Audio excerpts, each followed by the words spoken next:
এখন পর্যন্ত আমি তো অ্যাভেলেবল, যেহেতু দেশের অনেক পরিস্থিতি আছে বা স্বাভাবিকভাবেই সব কিছু হয়তো আমার উপরে না। স্বাভাবিকভাবে ওই জিনিসগুলো আমি বিসিবির সাথে ডিসকাস করেছি যে তাদেরকে বলা হয়েছে স্বাভাবিকভাবেই যে আমার কি প্ল্যান, স্পেশালি টেস্ট ক্রিকেট নিয়ে।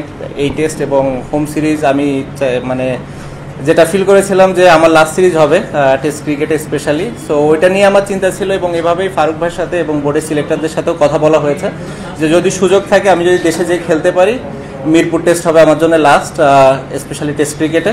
এবং সেই কথাটা বোর্ডের সবার সাথে বলা হয়েছে এবং তারা এই বিষয়টা জানে এবং তারা চেষ্টা করছে যে কিভাবে এটাকে সুন্দরভাবে অ্যারেঞ্জ করা যায় এবং যাতে করে আমি যে খেলতেও পারি এবং নিরাপদ ফিল করি। অ্যাট দি সেম টাইম যখন দেশের বাইরে আসার দরকার হবে এবং দেশের বাইরে বের হতেও যেন আমার কোনো সমস্যা না হয়, এই জিনিসটা বোর্ড খেয়াল করছে এবং যারা এই বিষয়গুলোর সাথে রিলেটেড মানুষ আছে তারাও এই বিষয়টা দেখবে এবং দেখছে বলে আমি মনে করি এবং তারা হয়তো আমাকে একটা ডিসিশন দিবে যেটার ভিত্তিতে আমি হয়তো দেশে যে খুব ভালোভাবে খেলে অ্যাটলিস্ট টেস্ট ফরম্যাটটা ছাড়তে পারবো। মিরপুর টেস্ট হবে আমার জন্য লাস্ট স্পেশালি টেস্ট ক্রিকেটে।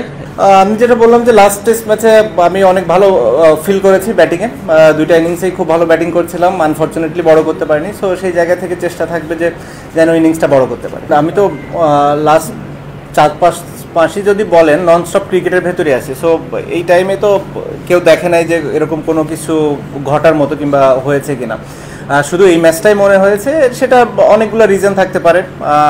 একটা রিজন থাকতে পারে যে আমি এখানে লেট আসার কারণে স্বাভাবিকভাবে ওরকমভাবে ট্রেনিং করার সুযোগ পাইনি। দ্বিতীয় হতে পারে যেহেতু কাউন্টিতে আমি ওখানে অনেক ওভার বোলিং করেছি, এতদিন পরে এত বেশি ওভার বোলিং করার পরে মেবি বডি একটু টায়ার্ড ছিল, মেবি ফিঙ্গার একটু টায়ার্ড ছিল, স্ট্রেংথ একটু কমে গেছিলো। সো অনেক কিছুই হতে পারে, মেবি রিদমটা যেভাবে দরকার ছিল ওভাবে ছিল না। এই রিজনগুলোই নর্মালি আমি ফিল করি যে ছিল। মেবি আমার হয়তো অত ভালো মানে কি মানে ভালো বোলিং না করার পেছনে যে কোনো ক্রিকেটার যদি তার আশানুরূপ পারফরমেন্স না করে এরকম কথাগুলো উঠতেই পারে এবং এটা খুবই স্বাভাবিক বলে আমি মনে করি। এটা অস্বাভাবিক কিছু না, মানুষ এটা ফিল করতেই পারে। আমি বিশ্বাস করি যে মানুষ বেশি কিছু হয়তো এক্সপেক্ট করে, এই কারণেই হয়তো এরকম চিন্তা করে। বাট যেটা আমি বললাম যে হ্যাঁ, যখন আপনি যে ধরনের একটা লেভেলে পারফরমেন্স করছেন এবং সাডেনলি ওটা থেকে যখন একটু নিচের দিকে আসে, স্বাভাবিকভাবেই মানুষ এটা নিয়ে তো একটু সন্দেহ করবে এবং এটা নিয়ে কোশ্চেন মার্কও তুলবে। তার আমার মনে হয় 2026 সালের যদি দিকে বাংলাদেশ ক্রিকেট বোর্ড তাকায় তাহলে সেটাই হবে সব থেকে ভালো দিক এবং এটা আমরা সবাই মিলে ডিসিশন নিয়েছি এবং আমরা সবাই এটাতে একমত।